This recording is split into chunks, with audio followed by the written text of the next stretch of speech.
Hello dear students, कैसे हो आप लोग। मेरी बात हो रही है क्लास 12th मैथ्स के स्टूडेंट्स के साथ। और बच्चों, अब हम एक और सीरीज लेकर आए हैं और ये सीरीज है इनडेफिनेट और डेफिनेट इंटीग्रेशन के जितने भी एमसीक्यूज दिए हुए हैं एग्जाम्पलर के अंदर। देखो, एनसीईआरटी तो आप कर लेते हो, यहाँ एक प्लेलिस्ट दी हुई है, उसमें लगभग पूरा एनसीईआरटी हमने कवर करा हुआ है। हॉट्स के बहुत सारे क्वेश्चंस कवर करे हैं, बट अब हम एग्जाम्पलर के एमसीक्यूज को सिस्टमैटिकली करने वाले हैं पार्ट्स के थ्रू। वीडियो बहुत लंबा ना हो इसलिए उसको 15 से 20 मिनट का रखा जाएगा और पार्ट्स में जितने क्वेश्चन एक पार्ट में हो जाएंगे फिर अगले पार्ट में और आगे हम क्वेश्चंस करते हुए आगे बढ़ेंगे। इन सारे क्वेश्चंस को बहुत बहुत ध्यान से करना। और आओ बच्चों, बिना टाइम वेस्ट करें हम लोग पार्ट 1 में एंटर कर। बच्चों, यहाँ आपको दिख रहा है कि लगातार 48 से लेकर 63 के जो क्वेश्चंस हैं वो एमसीक्यू फॉर्म में दिए हुए हैं। तो यहाँ पर हम लोग इसको डिस्क्रिप्टिव वे में भी कि हाँ, अगर सब्जेक्टिव आ जाएगा तो कैसे डिस्क्राइब करके करना है वो भी समझेंगे, और जहां जहां कोई ट्रिक को टिप यूज होना होगा तो वो भी हम साथ साथ समझते चले जाएंगे। हमेशा की तरह वीडियो को पॉज कर लीजिए, पहले खुद करने की कोशिश करिए। अगर क्वेश्चन में कॉन्फिडेंट है, ऑलरेडी आता है, तो आगे बढ़ जाइए अगले क्वेश्चन की तरफ, नहीं तो आइए समझते हैं। बच्चों, ये एक ऐसा क्वेश्चन है, मैं बता देता हूं। इसमें इंटीग्रेट करना है cos 2x minus cos 2 theta upon cos x minus cos theta, और जो रिस्पेक्ट है वो x में दी हुई है। ये बहुत जरूरी है कि हम ये देखें कि रिस्पेक्ट क्या है। यहां x है यानी dx दिया हुआ है। इसी क्वेश्चन को अगर मैं यहां d थीटा लिख दूं तो पूरा कॉन्सेप्ट बदल जाएगा। उस समय थीटा वेरिएबल बन जाएगा और x कांस्टेंट, और क्योंकि यहां dx दिया हुआ है तो इसीलिए x वेरिएबल है और थीटा कांस्टेंट है। अब एक बात जो हमें समझ में आती है वो ये कि हम सब लोग CND फॉर्मूला यानी सम टू प्रोडक्ट लगाने की कोशिश करते हैं। तो अगर ऊपर सम टू प्रोडक्ट लगाएंगे तो नीचे भी लगाना पड़ेगा, लेकिन ऊपर एंगल x प्लस थीटा में आएगा, नीचे angle x plus theta by 2 में आ जाएगा, और फिर ऊपर हमें हाफ एंगल लगाना पड़ेगा। इस तरह से करते करते आप आंसर तक तो पहुंच जाएंगे, लेकिन वो बहुत लेंदी मेथड है। आइए समझते हैं इस क्वेश्चन का ट्रिक एंड कॉन्सेप्ट। ध्यान से देखिए, अगर यहां मैं इसके अंदर cos 2x का फॉर्मूला लगाता हूं cos के अंदर, तो वो आप क्लास 11 से पढ़ रहे हैं 2 cos स्क्वायर x माइनस 1। और सेम वे, चाहे थीटा कांस्टेंट है उसको भी हम इसी तरह से अप्लाई करेंगे।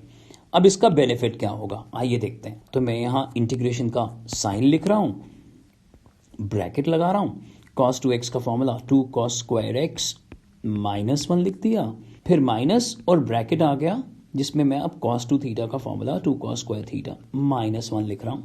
यहां पर रिस्पेक्ट आ गई dx और नीचे एज इट इज लिख दिया। ये देखिए, अब क्योंकि स्कूलिंग खत्म हो रही है तो आप ये कैंसिल जो है डायरेक्टली कर सकते हैं, ये जरूरी नहीं है कि ब्रैकेट ओपन कर गया। ध्यान से देखिए, यहां ये -1 है और यहां माइनस माइनस प्लस हो गया, कैंसिल हो गया यहां पर। अब जो हमारे पास बचा है उसमें से 2 कॉमन आ गया, तो हम लोग यहां ऐसा देख पा रहे हैं बच्चों, ये देखो।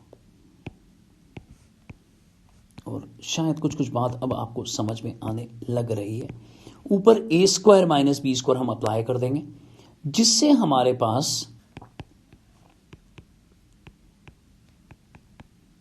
इस तरह से आ जाएगा।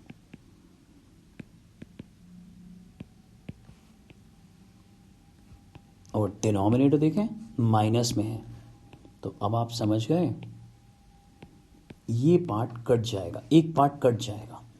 और अब यहां इतना सिंप्लीफाई करने पर भी गड़बड़ हो जाती है। क्यों? क्योंकि चलिए आप इसे डायरेक्टली भी कर सकते हैं, अगर ऑब्जेक्टिव क्वेश्चन है तो टाइम वेस्ट करने की जरूरत नहीं है, लेकिन मैंने पहले कहा कि पूरा डिस्क्रिप्टिव वे में भी हम समझाने वाले हैं। यानी सब्जेक्टिव अगर होगा तो कैसे करिएगा, हो सकता है ये क्वेश्चन ऐसा सब्जेक्टिव क्वेश्चन आ जाए। तो ध्यान से देखिए, हमने cos थीटा को बाहर रख लिया एज कांस्टेंट, क्योंकि रिस्पेक्ट मैं बार बार बोल रहा हूं x की है। तो cos x का इंटीग्रेशन sin x आ गया, जबकि cos theta as it is रहेगा और 1 dx बन जाएगा x।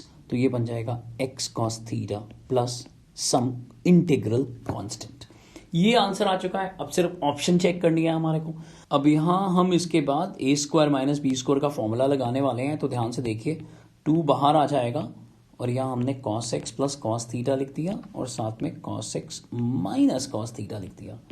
डिनोमिनेटर आप देख रहे हैं already cos x minus cos theta है और एक पार्ट अब यहाँ कैंसिल हो गया ये। और अब आप कहेंगे सर हम इसके डायरेक्टली कर सकते हैं, क्यों आप करा रहे हो, लेकिन यहाँ भी गड़बड़ हो जाती है। ध्यान से देखिए, cos थीटा का इंटीग्रेशन कर दिया जाता है ये समझकर कि थीटा भी रिस्पेक्ट है, थीटा भी वेरिएबल है। नहीं, मैं बार बार कह रहा हूं कि x सिर्फ x के रिस्पेक्ट में करना है, dx दिया हुआ है। तो इसीलिए आप देखें cos थीटा को हमने बाहर निकाल दिया है एज अ कांस्टेंट। और अब इंटीग्रेशन हम करेंगे और ये आएगा 2 cos x का इंटीग्रेशन हो जाएगा sin x, जबकि यहां 1 का इंटीग्रेशन होगा x, तो ये होगा 2x cos थीटा प्लस सम इंटीग्रल कांस्टेंट। मैंने यहां k ले लिया है, आप चाहें तो c ले सकते हैं या कुछ भी। हम देख लेंगे कि ऑप्शन में क्या दिया हुआ है। हमने यहां 2 कॉमन ले लिया प्लस द कांस्टेंट। ध्यान से देखते हैं, यहां पे 2 कॉमन लिया है, तो ये ऑप्शन देखिए, ये एक परफेक्ट ऑप्शन है। हाँ, हम क्या कर सकते हैं, k को बदल के हम लोग c लिख सकते हैं, उसमें कोई फर्क नहीं पड़ता। तो ऑप्शन ए जो है वो एक परफेक्ट ऑप्शन यहां हमारे को दिखाई दे रहा है। आइए आगे बढ़ते हैं अगले क्वेश्चन की तरफ। आइए इस क्वेश्चन को देखते हैं। बहुत बहुत लॉजिकल और एक बड़ा प्यारा सा क्वेश्चन है। समझिए, पूरा कॉन्सेप्ट मैं बताने वाला हूं इस एक क्वेश्चन को बेस मानकर। यहां दोनों की दोनों टर्म्स साइन की हैं। मैं फिर से बोलता हूं, यहां दोनों की दोनों टर्म्स साइन की हैं, या ऐसा भी हो सकता था कि दोनों के दोनों टर्म्स कॉस के होते हैं। तो अब आपका तीसरा जो थॉट आएगा वो ये होगा कि सर ये भी तो हो सकता था एक साइन हो और एक कॉस हो। तो यस, ये भी पॉसिबल है। आइए पहले इस क्वेश्चन को देखते हैं और फिर इसकी वेरिएशंस के बारे में मैं आपको बता दूंगा। दोनों टर्म्स अगर साइन की है नीचे, तो इंटीग्रेशन में बोला जाता है जितना हो सके, देखिए एक्सेप्शंस तो हर जगह है, बट जितना हो सके बेस को कॉम्पैक्ट रखिए, बेस को ज्यादा नीचे फैलाने की जरूरत नहीं है। और आप लगे हाथ एक बार जरा एंगल्स का नेचर देख लीजिए। ऑप्शन में ये b माइनस ए दिया हुआ है, हम चाहते तो a माइनस बी भी ले सकते थे, बट क्योंकि सारे के सारे जितने भी एमसीक्यूज में ऑप्शंस दिए हुए हैं उन सब में b माइनस ए है, तो चलो हम b माइनस ए लेते हैं। तो हम क्या करते हैं, ध्यान से समझिएगा, इस गिवन क्वेश्चन के अंदर इसको सॉल्व करने के लिए we are multiplying and dividing by sine b minus A. देखिए, अगर दोनों साइन हो या दोनों कॉस हो तो भी आप हमेशा साइन b माइनस ए से ही मल्टीप्लाई करिएगा। लेकिन अगर एक साइन और एक कॉस है तो फिर आप कॉस b माइनस ए या कॉस a माइनस बी से मल्टीप्लाई डिवाइड करिएगा। तो वो आपको समझ में आ जाएगा ऐसा क्यों है। देखिए, हम आगे बढ़ते हैं। हमने साइन b माइनस ए से मल्टीप्लाई डिवाइड कर दिया और अब ये क्वेश्चन इस तरह से दिख रहा है। नीचे जो b माइनस ए आया है मैंने उसे इंटीग्रेशन के बाहर रखा है क्योंकि उसका कोई यूज हम लेने वाले नहीं है, जबकि ऊपर को इसलिए इंटीग्रेशन के अंदर रख लिया है क्योंकि इस पे फर्दर हम कुछ वर्किंग करने वाले हैं। ध्यान से देखिए, अब इस एंगल के अंदर हम लोग एड सब्ट्रैक्ट कर रहे हैं। Within the angle we are adding and subtracting x। Yes, तो हमारे पास आ गया, ये तो लिखना पड़ेगा। और यहां देखिए, ये देखिए, मैं सिस्टमैटिकली पूरा करके दिखाऊंगा। ये देखिए ऐसा आ गया बच्चों, और नीचे यहां साइन x माइनस ए और साइन x माइनस बी आ गया है। अब इसको ग्रुप कैसे करें, ऊपर एक ग्रुप तो हमें यहां दिख रहा है बच्चों, ध्यान से देखो, ये ग्रुप तो दिख रहा है, x माइनस ए तो ग्रुपिंग दिख रही है। और अगर मैं यहां से माइनस कॉमन ले लूं तो x माइनस बी भी दिख सकता है। तो आ जाओ कर लेते हैं फिर। ये देखो, कभी वीडियो थोड़ा फास्ट लगे तो उसको 2 बार देख लो, आराम आराम से देख लो, नोट्स बना के आगे बढ़ना। लेकिन ये देखिए, ये आ गया साइन, मैं यहां कर्ली ब्रैकेट लगा रहा हूं, जैसा हमने पहले कहा x माइनस ए आ गया, माइनस कॉमन लिया, x माइनस बी आ गया इस तरह से, और डिनोमिनेटर ऐसा कुछ दिखाई देने लग गया। रिस्पेक्ट हम लिखेंगे, यहां हमने dx लिख दिया है। अब देखिए, आप कहोगे साइन a माइनस बी लगा देते हैं, बिल्कुल ठीक, साइन a माइनस बी ही लगाना है। मैं फॉर्मूला नहीं लिख रहा हूं क्योंकि क्वेश्चन नहीं तो लेंदी हो जाएगा।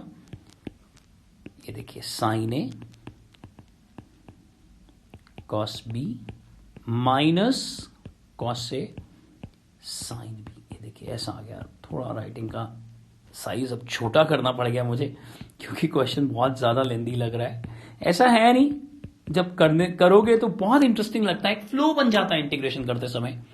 ऐसा अपने स्कूल टीचर से या जहां भी आप पढ़ रहे हो वहां आपने ज़रूर सुना होगा। अब ध्यान से देखिए, अब मुझे यहाँ पहले मैंने स्क्वायर ब्रैकेट लगाया, इंटीग्रेशन का साइन लगाया, कर्ली ब्रैकेट भी लगा सकते थे, इसके बदले वैसे कर्ली ब्रैकेट लगाना चाहिए था, चलो कोई नहीं, ऐसा आ गया।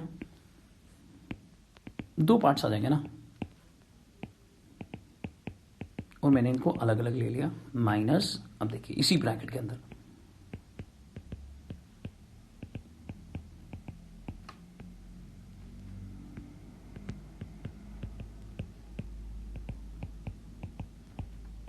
ये देखिए। अब यहां मैजिक क्या होने वाला है, ध्यान से देखो।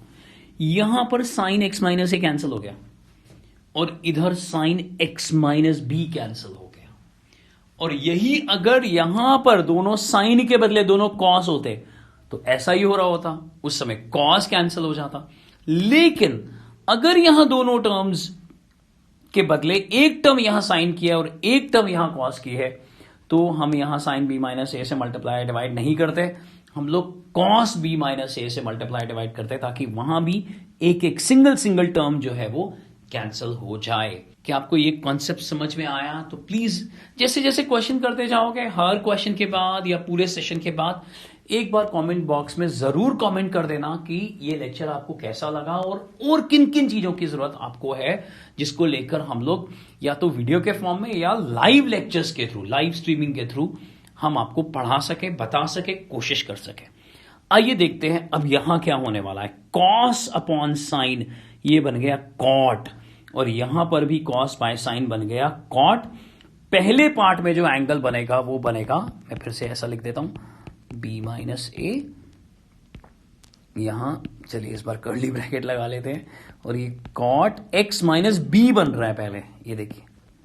और दूसरी टर्म जो आ रही है वो आ रही है कॉट एक्स माइनस ए, और रिस्पेक्ट तो एक्स की है, ये मैंने यहां क्लोज कर दिया। अब इंटीग्रेशन, सीधा सीधा इंटीग्रेशन, तो ये हो गया log mod sine X minus B minus log mod sine X minus A. और मैं इस बार ऐसा करता हूँ, कांस्टेंट सी लिख लेता हूँ भैया, नहीं तो बाद में चेंज करना पड़ता है। ये देखो ऐसा आ गया। और अब what is log M minus log N, तो लॉग एम बाय एन, तो ये हो गया log mod sine X minus B upon sine X minus A plus C. तो आ जाओ जी ऑप्शन, मतलब इस क्वेश्चन को हम एक सब्जेक्टिव क्वेश्चन की तरह समझ रहे हैं, इसकी वेरिएशन को भी, बट क्योंकि एमसीक्यू फॉर्म में दिया हुआ है तो एग्जैक्टली वही आंसर हमारे को चाहिए होगा। तो साइन बी माइनस ए तो जी बाहर है, बढ़िया है, और क्या ऊपर है कॉट की वजह से, क्योंकि कॉट एक्स माइनस बी आ रहा था पहले, तो ये ऊपर आना चाहिए और एक्स माइनस ए नीचे आना चाहिए। जल्दी से देख लेते हैं, ये कोसेकेंड गया, ऊपर ए नहीं आएगा, कोसेकेंड गया, तो ये देखो यही ऑप्शन ए जो है वो एक परफेक्ट ऑप्शन यहां हमें समझ में आया। ध्यान से देखिए। आइए आगे बढ़ते हैं तीसरे क्वेश्चन की तरफ। अब ये रहा हमारे सामने अगला क्वेश्चन, पक्का बाय पार्ट से होने वाला ये क्वेश्चन है, क्योंकि ये tan इनवर्स के फॉर्म में दिया हुआ है, बट यहां एंगल x ना होकर रूट एक्स हो गया। तो हमारे पास दो ऑप्शन है। पहला ऑप्शन, फर्स्ट मेथड, हम रूट एक्स को tan थीटा पुट कर सकते हैं, जिससे ये एंगल जब tan थीटा होगा तो ये tan इनवर्स और tan थीटा न्यूट्रलाइज हो जाएंगे, और हम x को tan स्क्वायर थीटा लिखते हुए और रिस्पेक्ट चेंज करते हुए आगे बढ़ सकते हैं। ये एक मेथड है, ये देखिए इस तरह से, और सब कुछ डी थीटा के फॉर्म में आ जाएगा, यानी रिस्पेक्ट थीटा की हो जाएगी। तो एक मेथड ये है, ट्राई करिएगा घर पे, बताइएगा जरूर मुझे। और दूसरा मेथड ये है कि हम इसे डायरेक्टली प्रोसीड करते हैं। तो आप अदरवाइज भी जानते हैं कि जब भी इनवर्स ट्रिग्नोमेट्री होती है उसे हम फर्स्ट फंक्शन लेते हैं, नहीं तो कुछ लोग आईलेट का सपोर्ट ले लेते हैं। आईलेट आपने देखा होगा, आईलेट हमेशा जब भी रीड करना हो हमेशा लेफ्ट टू राइट मूव कर कर देखना होता है, और यहां सबसे पहले ही दिया हुआ है कि जो पहले दिखाई दे वो फर्स्ट फंक्शन होगा। तो यहां आई का मतलब इनवर्स ट्रिग्नोमेट्री है, इसलिए इनवर्स ट्रिग्नोमेट्री फर्स्ट फंक्शन बन जाएगा। और जो साथ में यहां दिख रहा है ऐसा 1 into तो ये जो 1 है ये सेकंड फंक्शन बन जाएगा, ये फर्स्ट फंक्शन। ऐसा आप एग्जाम में लिख भी सकते हो, कोई प्रॉब्लम नहीं है अगर ये सब्जेक्टिव है तो अप्लाइंग बाय पार्ट्स, हम बाय पार्ट्स अप्लाई करते हैं। तो अब जब बाय पार्ट्स हम अप्लाई कर रहे हैं तो हमारे पास आएगा first function tan inverse of root X is as it is, integration of 1 is x minus the whole integration of derivative of tan inverse of root X is 1/1 plus angle का square और फिर angle का derivative यानी root X का derivative 1/2 root X into the integration of 1 फिर से x dx। तो ये पहला फेज समझ लें बाय पार्ट्स का, ऐसा आ गया आपके पास। अब सिर्फ जहां अब इंटीग्रेशन करना है उधर ही फोकस डालना होगा ऑब्वियसली। तो हमारे पास ऐसा कुछ हमें दिखाई दे रहा है। अब इवेंचुअली 1/2 मैंने कांस्टेंट को यहां बाहर ले लिया है और ये कुछ दिखाई दे रहा है हमारे पास इस तरह से। देखिए रूट और स्क्वायर जब हम कर लेंगे तो वो x दिखाई देगा। अब क्या करें? अब ये अपने आप में एक नया क्वेश्चन है, सिर्फ ये क्वेश्चन भी एग्जाम में आ सकता है, ये ध्यान रखना। ये ब्यूटी है इंटीग्रेशन की कि एक क्वेश्चन से कई सारे क्वेश्चंस बन जाते हैं। अब हम क्या करेंगे, हमारे पास वो हमारे को नीचे से रूट एक्स रिमूव करना है। पार्शियल फ्रैक्शन तो सोचना भी मत भैया, गलती हो जाएगी। तो मैं क्या कर रहा हूं, इसको I1 ले रहा हूं अलग से। तो I1 जब मैंने यहां लिया इसको तो, और यहां अभी मैं ठीक है क्योंकि ये एमसीक्यू फॉर्म में है तो इतनी फॉर्मेलिटी करने की जरूरत नहीं है। मैंने यहां एक कांस्टेंट लगा दिया, मैं I1 पे चल रहा हूं, I1 को सॉल्व करेंगे। तो आप क्या करो, आप रूट एक्स को ना टी पुट कर दो, इससे क्या होगा यानी एक्स क्या हो जाएगा टी स्क्वायर। तो देखो जैसे ही आप अब रिस्पेक्ट चेंज कर रहे हो ना, यानी टी को डिफरेंशिएट कर रहे हो एक्स के रिस्पेक्ट में, तो ये हो गया dx is equal to 2t dt। आओ अब इसको पुट करते हैं, तो x के बदले क्या टी स्क्वायर, और रिस्पेक्ट जो चेंज करी वो आ गया 2t dt। नीचे रूट एक्स क्या t आ गया है, और यहां 1 प्लस टी स्क्वायर ऐसा आ गया। देखो बच्चों ये t और ये t गायब, गोल खत्म। ओके और यहां आ गया 2 टाइम्स ऑफ टी स्क्वायर और नीचे आ गया 1 प्लस टी स्क्वायर। अब आपको हो गया ये तो इम्प्रॉपर रैशनल एक्सप्रेशन बन गया भाई, इंटीग्रेशन हो ही नहीं सकती। लेकिन उसी समय आपको याद आएगा कि आप ट्रिक लगा सकते हो, +1 -1 कर लो ऊपर। तो जैसे ही आप +1 -1 करोगे, ब्रैकेट जरूर लगाना, ये देखो इस तरह से, और फिर मैं कर्ली ब्रैकेट लगा रहा हूं और आप इसे स्प्लिट कर दो 2 पार्ट्स के अंदर। जल्दी जल्दी से, आप चाहो तो इसी में कर लो यार, ये लो थोड़ी स्पीड बढ़ा दो, इतने बड़े क्वेश्चन के अंदर छोटे छोटे स्टेप्स आप स्किप कर सकते हो। t minus tan inverse of root X plus second constant आ गया। तो अब मैं अब एक साथ अगर पुट करता हूं तो मेरे पास आंसर क्या आएगा, यहां से शुरू करते हैं, ये i ले लिया मैंने, तो ये आ गया x tan inverse of root X minus, already ये -1/2 है और यहां पर क्या आ रहा है 2, तो भैया कैंसिल कर दो इसको। तो याद है आपने इस t के बदले क्या लिखा था, रूट एक्स, तो ये हो गया root X minus tan inverse of root X plus main constant आ गया, और ये जो कांस्टेंट है c, एक्चुअली में ये c1 minus 1/2 times of c2 है। ध्यान से सोचना है इसको, क्योंकि हमारे एनसीईआरटी के अंदर कुछ क्वेश्चंस हैं जिनमें इस चीज का भी हमें ध्यान रखना पड़ता है, बट वो पूरी तरह से सब्जेक्टिव क्वेश्चंस हैं। ये कैंसिल हो गया, आंसर आ चुका है हमारे पास x tan inverse of root X minus root X plus tan inverse of root X plus C. आप चाहो तो इसको और इसको भी कॉमन ले सकते हो depending upon the options available. तो आ जाओ अब ऑप्शंस देखते हैं क्या हैं। अब जैसे ही हम ऑप्शंस पे जा रहे हैं तो देखो यार भाई, इन्होंने कॉमन लिया हुआ tan inverse of root X को, तो ये हो गया x प्लस 1, और यहां सिर्फ एक बार tan इनवर्स दिख रहा है, गलत। यहां रूट एक्स पॉजिटिव दिख रहा है, ये गलत। यहां पर भी tan इनवर्स एक बार दिख रहा है, गड़बड़। तो यहां फिर से लगातार तीसरे क्वेश्चन में ऑप्शन ए जो है वो एक परफेक्ट ऑप्शन यहां दिख रहा है। एक बार फिर से देख लेते हैं, ध्यान से देखिए। अगर मैं यहां अब tan इनवर्स x को कॉमन लेता हूं तो ये हो जाएगा x plus 1 tan inverse of root X minus root X plus C, यानी ऑप्शन ए। ये देखिए। हाँ स्टूडेंट्स, आई एम श्योर आपको बहुत अच्छा लगा होगा, क्योंकि चाहे एमसीक्यू फॉर्मेट था तो हमने यहां ऑब्जेक्टिव और सब्जेक्टिव दोनों तरीके जो है वो बताने की कोशिश करी है। इन वीडियोस को अपने दोस्तों के साथ जरूर शेयर करना, चैनल को अगर अभी तक सब्सक्राइब नहीं करा है तो झट से चैनल को सब्सक्राइब कर लो। नीचे डिस्क्रिप्शन बॉक्स में टेलीग्राम लिंक्स दिए हुए हैं टेलीग्राम ग्रुप्स के, उनको ज्वाइन कर लो क्योंकि उसमें वीडियोस के साथ साथ हम बहुत सारा मटेरियल भी पोस्ट करते रहते हैं। बच्चों पढ़ते रहिए और आगे बढ़ते रहिए।